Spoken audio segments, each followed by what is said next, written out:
नमस्कार, मैं हूं वैभव वेमेतरिया और आप देख रहे हैं लल्लूराम.com। लल्लूराम.com में आपका अपना पसंदीदा कार्यक्रम पर्यावरण एक जीवन। पर्यावरण एक जीवन के आज के इस एपिसोड में बातचीत करने के लिए हमारे साथ हैं पूर्व कृषि मंत्री चंद्रशेखर साहू जी। चंद्रशेखर साहू न सिर्फ जो है सरकारी कामकाज को बेहतर तरीके से समझते हैं, प्रशासनिक व्यवस्था को बेहतर तरीके से समझते हैं, बल्कि वो खेती किसानी को भी बहुत करीब से यानी कि ज़मीनी स्तर पर समझते हैं। वो खुद एक किसान है और उन्होंने खेती किसानी को जिया है। तो उनसे समझेंगे आज की छत्तीसगढ़ में कृषि पर किस तरीके से पर्यावरण का एक प्रभाव है, दुष्प्रभाव है, असर है। आखिर कैसे हम पर्यावरण अनुकूल रहकर खेती किसानी का काम कर सकते हैं।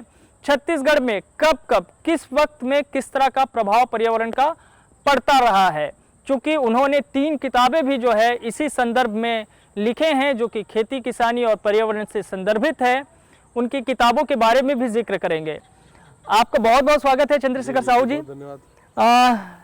आपकी इस खेती किसानी से लेकर के कृषि मंत्री बनने तक की यात्रा की अगर शुरुआत की जाए तो मैं चाहूँगा सर कि आप छत्तीसगढ़ के पर्यावरण को भी समझाएं और उस पर्यावरण के दृष्टिकोण से छत्तीसगढ़ में खेती किसानी को भी बताएं।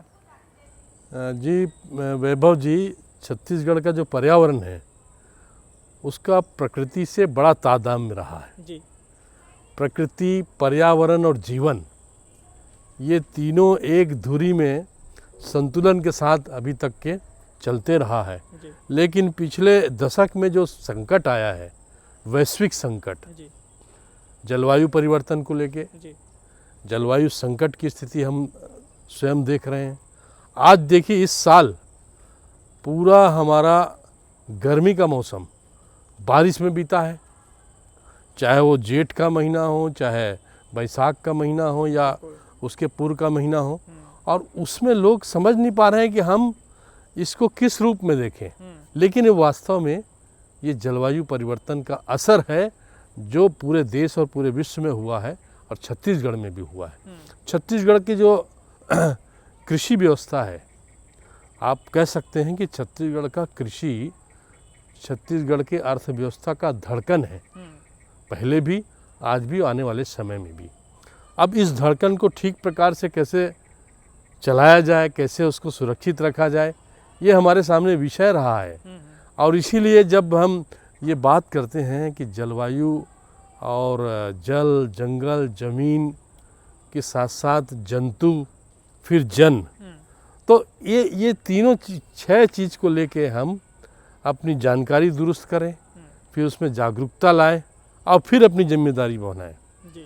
यानी तीनों चीज़ यदि हम करेंगे ना, तब हम पर्यावरण को ठीक प्रकार से समझ सकेंगे। क्योंकि छत्तीसगढ़ एक प्रकार से जिस परिदृश्य में है उसमें आज भी जो हमारे पर्यावरण के प्रति हमारी भावनाएं हैं वो अभी भी जुड़ी हुई है।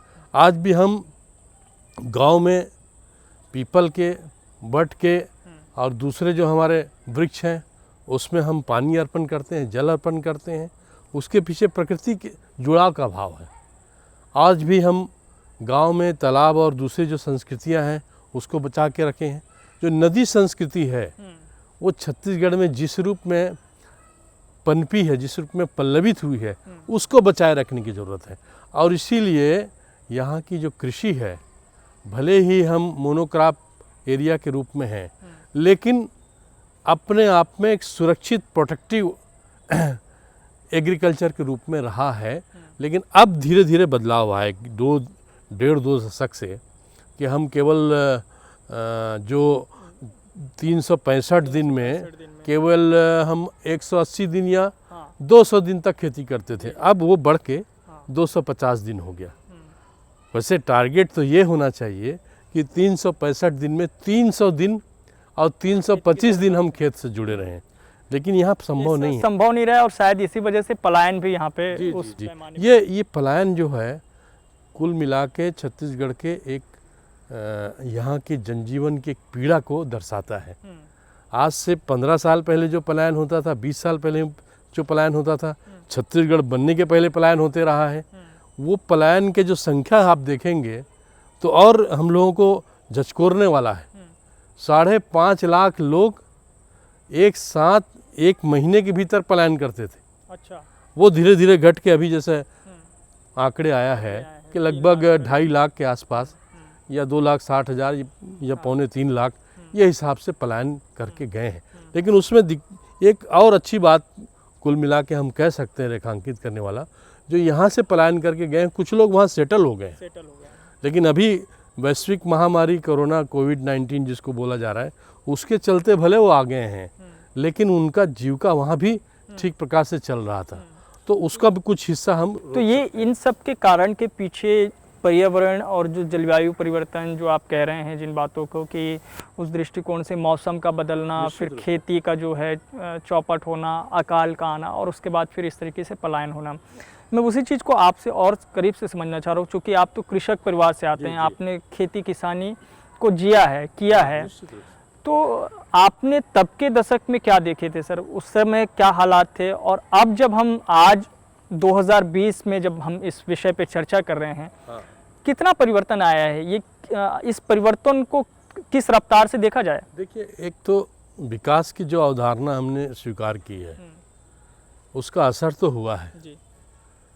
पूरे क्षेत्र में, चाहे वो फार्म सेक्टर हो, चाहे नॉन फार्म सेक्टर हो, चाहे सर्विस सेक्टर, उसमें टेक्नोलॉजी का प्रवेश हुआ है। तो टेक्नोलॉजी भी हम लोगों ने अडॉप्ट किया है। पहले हम बल हल बखर से खेती करते थे, आज हम ट्रैक्टर से करते हैं। जो हार्वेस्टिंग का काम है, जो फसल कटाई का काम है, उसको हम भी मशीन से कर रहे हैं, हार्वेस्टर से कर रहे हैं। तो जो श्रम शक्ति को पैसा जाना चाहिए वो लगभग मशीन में जा रहा है। एक परिवर्तन आप देख सकते हैं। दूसरा क्या है, पहले हम समय पर खेती करते थे, अभी जैसे ये जो काल चल रहे, कालखंड को कहना चाहिए, इसमें हम अभी तक के बहुत सारे जगह जो हमारा मूल पहला ऑपरेशन एग्रीकल्चर का जिसको कहा जाता है बुआई, वो बुआई शुरू कर देते हैं आर्द्रा नक्षत्र जैसे देखे। लेकिन अब पता नहीं चलता कि आर्द्रा है कि भद्रा है कि क्या उसमें परिवर्तन होगा।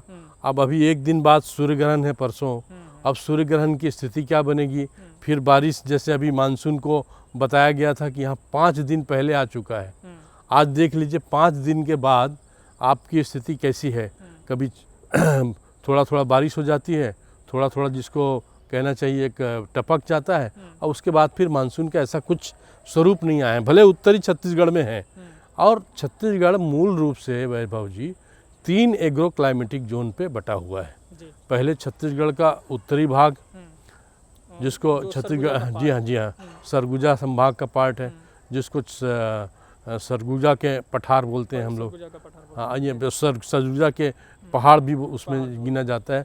दूसरा मैदानी भाग, और तीसरा हमारे बस्तर की वादियाँ जी बस्तर के पठार के रूप में है।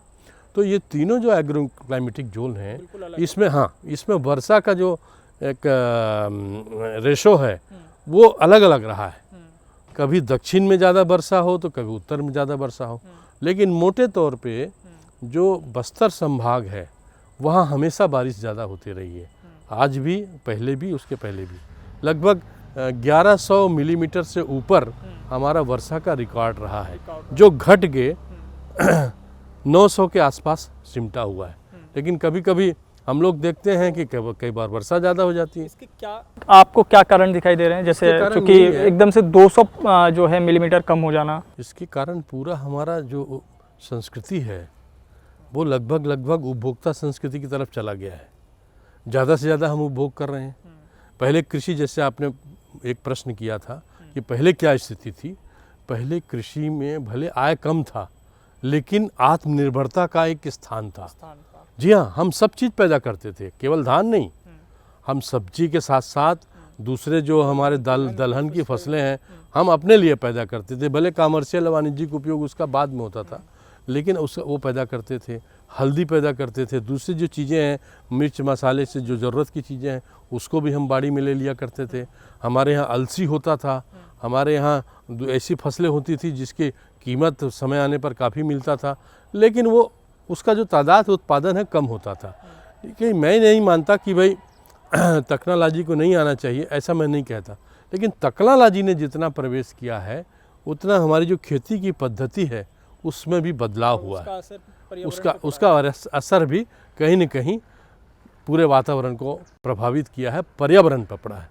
और पर्यावरण से जुड़ा हुआ सारा खेती की पद्धति है, क्योंकि वर्षा काल, उसके बाद के फिर जो ऋतुएं हैं उसमें भी हम समय समय पर अपने फसलों का निर्धारण करते हैं।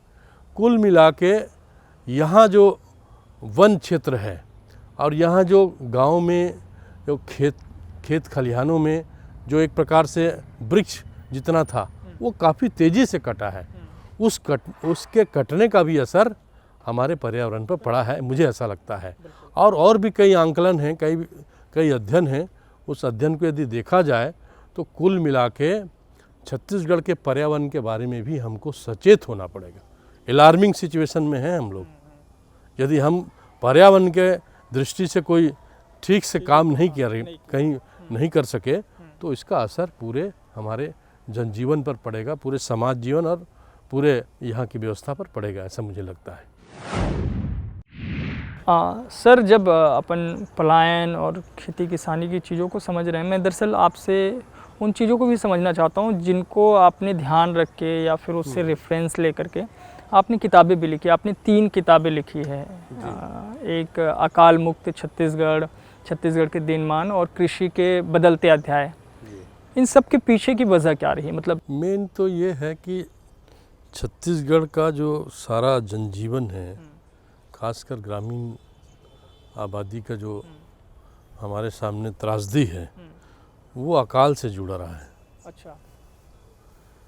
और कहीं न कहीं एक अकाल पूरे 2 साल तक, 3 साल तक के उसको, उसके जीवन को, उसके भविष्य को, उसके नई पीढ़ी को प्रभावित करता है।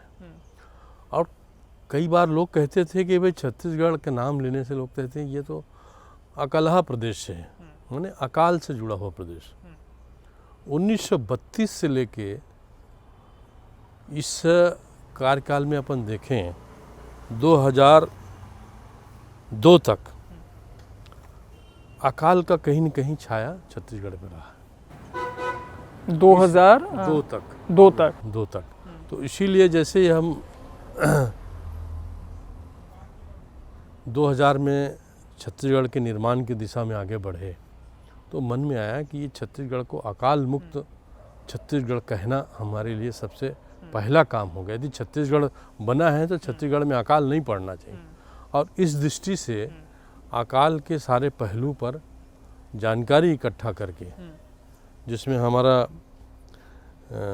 रॉयल कमीशन का रिपोर्ट है, जो एग्रीकल्चर पर पहला कमीशन भारत सरकार ने बनाया था।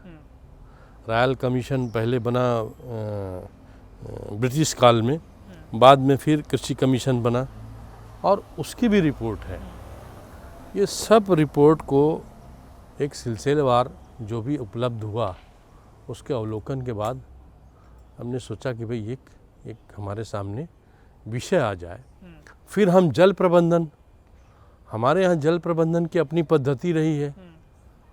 ये तीनों एरिया में जिसे मैं चर्चा कर रहा था, फिर सरगुजा में जल पद्धति, बस्तर की जल पद्धति, जल प्रबंधन की पद्धति, और हमारे ये मैदानी भाग जिसको कहते हैं हम लोग, छत्तीसगढ़ी में कहें तो हम लोग एक चातर राज यहाँ के। तो जल प्रबंधन हमारे पास कैसे बेहतर हो। फिर भूमि प्रबंधन, जो बंदोबस्त के समय हुआ हमारे सामने, कृषि भूमि से लेके जो कृषि के साथ जुड़े हुए घास भूमि है तो दूसरी भूमि है, उसके प्रबंधन के सिलसिले में हमको क्या करना चाहिए। तो भूमि प्रबंधन, जल प्रबंधन, अकाल, और इसके साथ साथ जो महत्वपूर्ण धुरी जिसकी चर्चा हमने की पहले, वो पलायन। छत्तीसगढ़ बनने के बाद यदि पलायन का दर्द कम नहीं हुआ तो हमारे छत्तीसगढ़ राज्य निर्माण का औचित्य को हम किस रूप में फिर ग्रहण करेंगे, कहीं न कहीं सवालिया निशान लगते रहेगा। तो इसलिए पलायन को हमने मुद्दा उस रूप में बनाया, तब वो किताब लिखी जिसका उस समय केंद्रीय कृषि मंत्री नीतीश कुमार जी थे भारत सरकार में अटल जी के साथ। तो उन्होंने फिर उसका विमोचन किया एक गांव में महासमुंद के पास।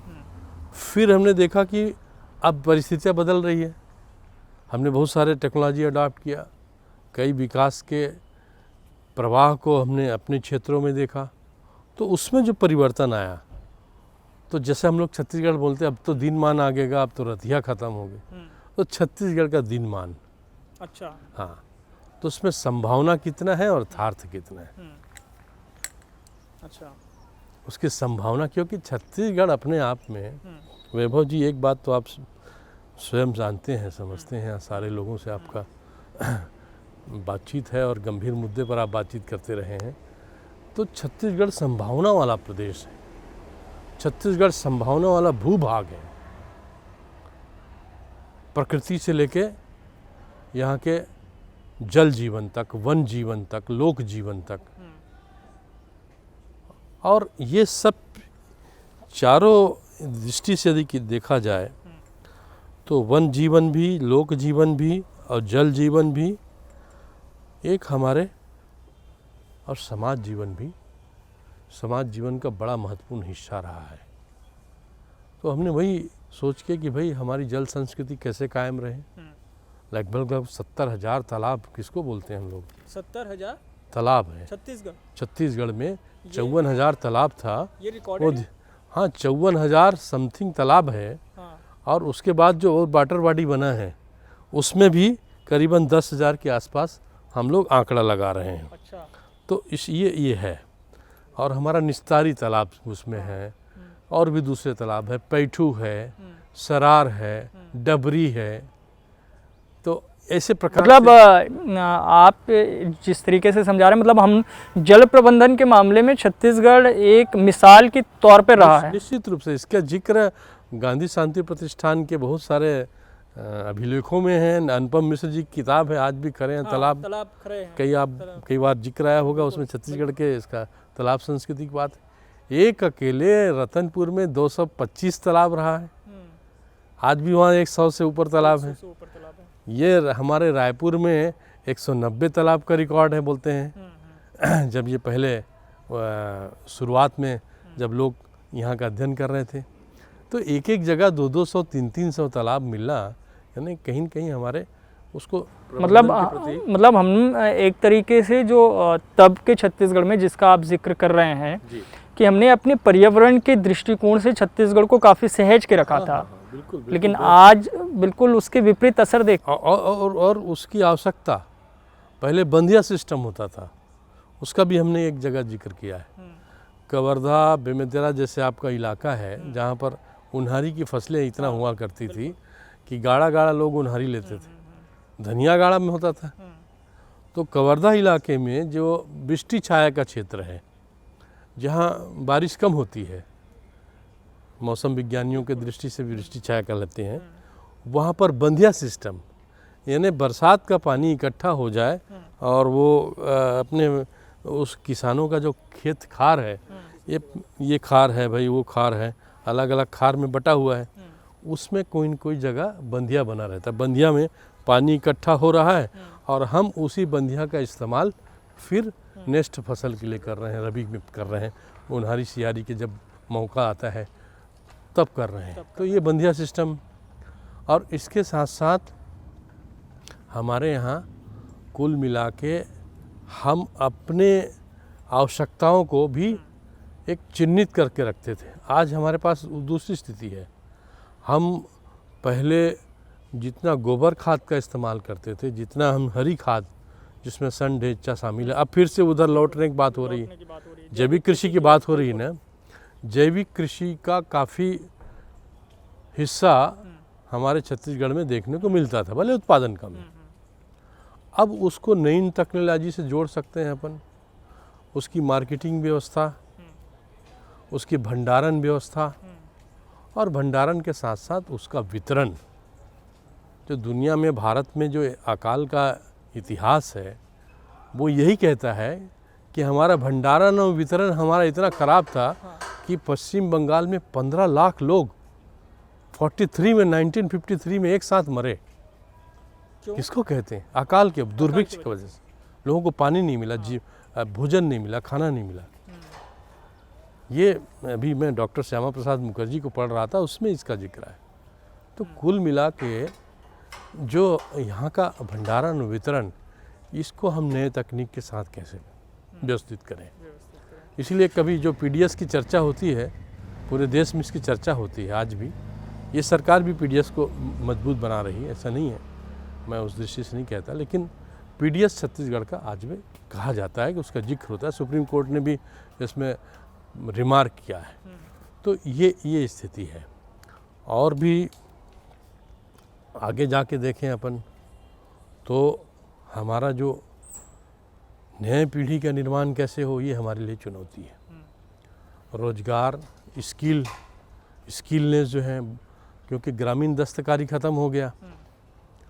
गांव में नाऊ, धोबी, लोहार, कहार सब, अभी पहले हम लोग अपने हल के लिए वहीं से तैयार करवा लेते थे, अब लोहार नहीं है, दूसरे प्रकार के और पौनी पसारी नहीं है, इसकी पूर्ति हम बाज़ार से कर रहे हैं।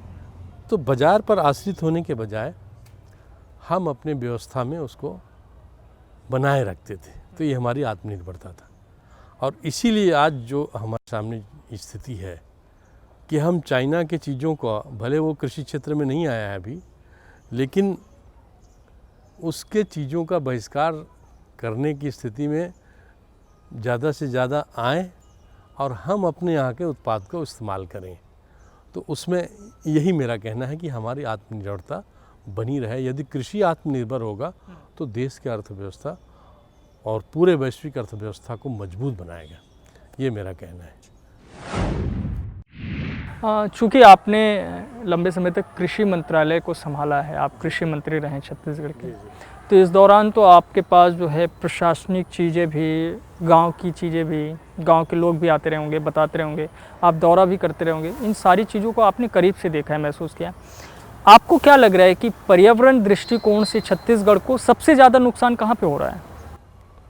सबसे ज़्यादा नुकसान हमको पानी की दृष्टि से हो रहा है और वायु प्रदूषण की दृष्टि से हो रहा है। खेती पे इसका प्रभाव ज़्यादा है? प्रभाव खेती का जो हमारे सामने उत्पाद आ रहा है उसमें कहीं न कहीं रासायनिक खाद और रासायनिक दवाइयों का असर दिख रहा है।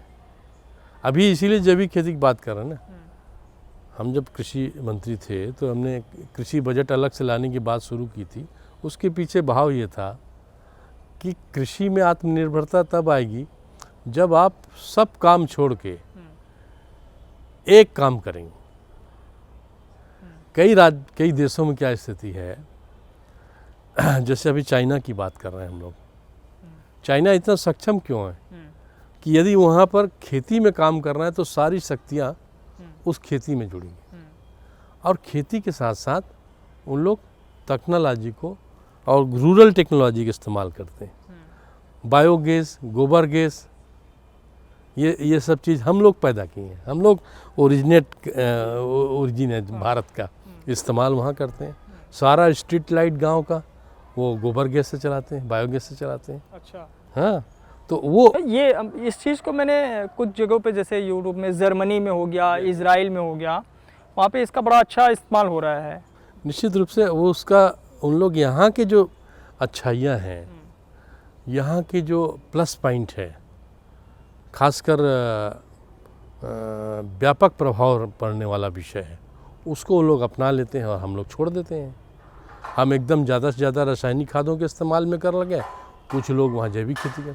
मैं जब जलवायु परिवर्तन के वैश्विक सम्मेलन में पहुँचा था ब्राज़ील में, तो मुझे जान के आश्चर्य हुआ कि यहाँ के हमारे भारत का जो गिर गाय है उसको उन लोगों ने डेवलप किया है वो ब्राह्मी नस्ल के रूप में, और सबसे भारत का, दुनिया का सबसे बड़ा अच्छा नस्ल है। अच्छा, जो ब्राज़ील ने तैयार किया। ब्राज़ील ने तैयार। हाँ, और वहाँ पर जैविक 1,000 एकड़ खेत में एक साथ जैविक खेती कर रहे हैं, जो शायद यहाँ पे हम इतने बड़े पैमाने पे नहीं कर रहे हैं। बड़े पैमाने पर सोचते जरूर हैं, लेकिन हो नहीं पाता है। हमको लगता है कि हम खाद नहीं डालेंगे, हम दवाई नहीं डालेंगे तो हमारे यहाँ उत्पादन नहीं होगा। और जैसे राइस का मामला है, राइस में चीन ने जब मेरा पोर्टफोलियो था तो मुझे लोगों ने बताया कि आप चाइना जाइए, तो हमने कहा चाइना जाने से हमने मना किया कि भाई चाइना का जो पद्धति है वो सब हम यहाँ लागू नहीं कर सकते। 100 क्विंटल सुपर राइस का उनका उत्पादन है, सुपर राइस क्विंटल प्रति एकड़ का। प्रति एकड़। हाँ, अब सुपर राइस हम यहाँ बनाना चाहेंगे तो हमारे खरीदेगा कौन भाई? हम खपाएंगे कहाँ? क्योंकि सब राज्यों में चावल का उत्पादन हो रहा है, तो हम 100 क्विंटल पैदा करके सुपर राइस पैदा करके कोई बहुत बड़ा नहीं कर सकते। और इसीलिए जो आपने मौजूद सवाल किया, प्रासंगिक सवाल किया, उसमें ये बात दर्शित होता है। और अभी भी हम लोग, आज भी हमारे सामने चुनौतियां हैं, वो कृषि क्षेत्र में है और संभावनाएं भी कृषि क्षेत्र में। पर्यावरण को सुधारने का विषय तो पूरे व्यापक है, लेकिन कृषि क्षेत्र में हम ज़्यादा शुरुआत कर सकते हैं। पर्यावरण के प्रति समझ जो है वो जितना कृषि से जुड़े हुए व्यक्ति को हो सकता है, भले वो कहता नहीं है, हम यहाँ गोष्ठी करेंगे, हम भाषण करेंगे, संभाषण करेंगे, प्रतियोगिताएं करेंगे, सब कुछ करेंगे, लेकिन वो कुछ नहीं करते, फिर भी पर्यावरण का एक प्रकार से वो संरक्षण करते हैं। तो उसको हम अपने उस पद्धति में लाएं, ये मेरा कहना है। जिस दिन पद्धति में लाएंगे तो उसका व्यापक असर हमारे सामने दिखेगा। और जैसे मैंने पहले निवेदन किया कि संभावनाशील यदि क्षेत्र है इस प्रदेश में तो कृषि है, जहाँ रोजगार की व्यापक संभावनाएं हैं। और भी दूसरे जो रूरल विजडम जिसको बोलते हैं, प्रोफेसर एम एस स्वामीनाथन अपने यहाँ जब शुरुआत की थी और जिन्होंने हरित क्रांति को देश में शुरुआत की, प्रस्थापित किया, वो अपने यहाँ विलेज नॉलेज सेंटर चला रहे हैं। गांव के लोगों में भी सोच है, उसमें भी तकनीक और टेक्नोलॉजी की जानकारी है, उसको हम आधुनिक परिवेश में करें। अभी हम क्या कर सकते हैं, कोरोना का जो संकट काल है उसमें हम क्या कर सकते हैं, ये सब बातें संभावना के रूप में देखी जाती है, देखी जानी चाहिए, ऐसा मुझे लगता है। तो पूर्व कृषि मंत्री चंद्रशेखर साहू से हम चर्चा कर रहे थे और उनसे समझ रहे थे उनके अब तक की जो है यात्राएं रही है खेती किसानी और पर्यावरण को लेकर के, उनकी जो किताबें रही उन पर हमने बातचीत की है। जाते जाते चंद्रशेखर जी, अभी के इस मौजूदा वक्त में, जिस दौर में हम जो है खेती किसानी के तमाम संकटों से जूझ रहे हैं, किसानों के समक्ष बहुत सारी चुनौतियां रहती है, बेमौसम जो है कभी भी अब बारिश हो जा रही है, उनसे जो परेशानियां हो रही है, ऐसे वक्त में क्या कुछ बेहतर किया जा सकता है? क्या सुझाव आप सरकार को देना चाहेंगे? नहीं, एक चुनौतियों की जब बात शुरू हुई थी, मैंने अपने निवेदन किया था कि अब हम चिन्हित कर लें कि किस ज़िले में क्या चीज़ ज़्यादा हम पैदा कर सकते हैं, वो शुरू करें। जैविक कृषि की बात आती है, उसको और व्यवस्थित तरीके से करें। कुल मिला के उसका जो विपणन वाला मामला है, मार्केटिंग वाला, वो तय कर लें। और इसके अलावा हमारे यहाँ मक्का, दुनिया में सबसे ज़्यादा खपत होने वाला यदि कोई अनाज है जिसको कह सकते हैं सीरियल क्रॉप, तो वो मक्का है। मक्का की हम बेहतर व्यवस्था कर सकते हैं। यहाँ जो हमारा माइनर मिलेट्स, जिसको अपन लघु धान्य फसल कहते हैं, कोदो, कुटकी, सांवा, रागी, रमतिल्ला, कुल्थी, ये जो पैदा होता है ना, उसको भी हम बेहतर ढंग से उसका विपणन करें और उसके लाभ, ब्रांडिंग जिसको बोलते हैं, हम ब्रांडिंग कर सकते हैं। और आने वाले समय में छत्तीसगढ़ देश के ऐसे राज्यों में बन सकता है जहाँ कह सकते हैं कि सब प्रकार से विविधता भी है और समग्रता भी है। जैव विविधता की भी दृष्टि से कहें तो छत्तीसगढ़ अपने आप में अलहदा प्रदेश है। कृषि के दृष्टि से कहने तो संभावनाशील तो है ही, और कृषि में हम आत्मनिर्भरता की ओर जाएं। जो अब ये जो पैकेज आया है उसको हम हल्के में ना लेके उसको हम लागू करें और रूरल टेक्नोलॉजी को भी बढ़ाएं, ऐसा मेरा कहना है। टेक्नोलॉजी को भी यदि हम देखें तो केवल ऑटोमोबाइल के सेक्टर में टेक्नोलॉजी चलना चाहिए। नई नई गाड़ियां हर 2-4 महीने में लॉन्च हो जाती हैं। बैलगाड़ी क्या स्थिति देखिए आप, कई सैकड़ों साल पहले जो बैलगाड़ी थी वो आज भी वही है। थोड़ा बहुत उसके चक्के में हम लकड़ी के जगह वो इस्तेमाल कर रहे हैं, तो इस पर भी विचार हुआ।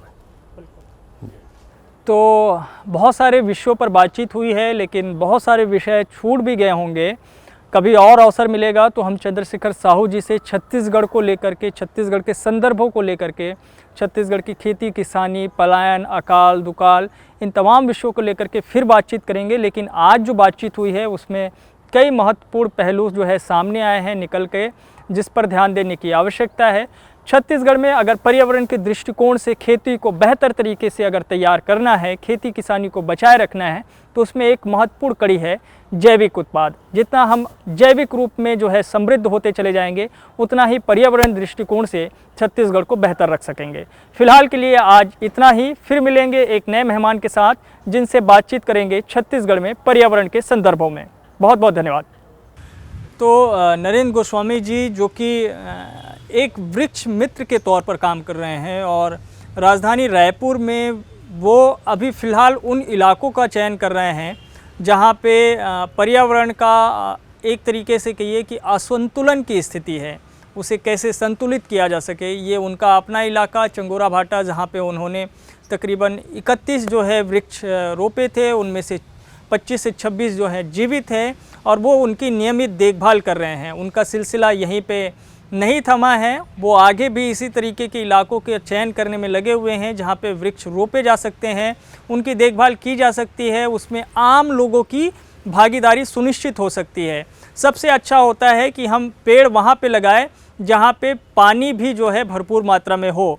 तो इसके लिए ज़रूरी है कि चाहे वो नदी का किनारा हो या फिर तालाब का पार हो, इन जगहों पे अगर आप पेड़ लगाते हैं तो उसकी जो है ग्रोथ अच्छी होती है। कोशिश ये भी की जा सकती है कि हर व्यक्ति अपने आसपास जहाँ पे वो रहवासी है, अगर खाली जगह है या उनके घर में भी कोई खाली जगह है, तो वहाँ भी वो अपना एक पेड़ तो लगा ही सकता है और उसकी पूरी जो है देखभाल उसको करने की आवश्यकता है। क्योंकि पेड़ अगर ज़िंदा है तो आप समझिए कि इससे न सिर्फ आप ज़िंदा हैं बल्कि आपका परिवार, आपका आसपास का इलाका, पूरा मानव समाज उसी पे निर्भर है। तो नरेंद्र गोस्वामी जैसे लोगों की आवश्यकता है छत्तीसगढ़ को, रायपुर को, पूरे जो है प्रदेश और देश को, जो कि वृक्षों की सही तरीके से देखभाल कर सके। उम्मीद करते हैं कि इस चर्चा से जो है बहुत सारे लोगों को प्रेरणा मिली होगी और नरेंद्र गोस्वामी जैसे लोगों से वो मिलना भी चाहेंगे। और हम उम्मीद करते हैं कि नरेंद्र सर अपने लक्ष्य की ओर जो है इसी तरीके से आगे बढ़ते रहे, वो अपने उद्देश्यों में सफल हो। और पर्यावरण एक जीवन कार्यक्रम में आज इतना ही। आगे जब हम मिलेंगे तो फिर हम ऐसे ही किसी शख्स को तलाशेंगे और उनसे जानेंगे कि पर्यावरण की अहमियत है क्या एक मानव जीवन में और कैसे वो इस दिशा में काम कर रहे हैं। फिलहाल के लिए इतना ही। बहुत बहुत धन्यवाद।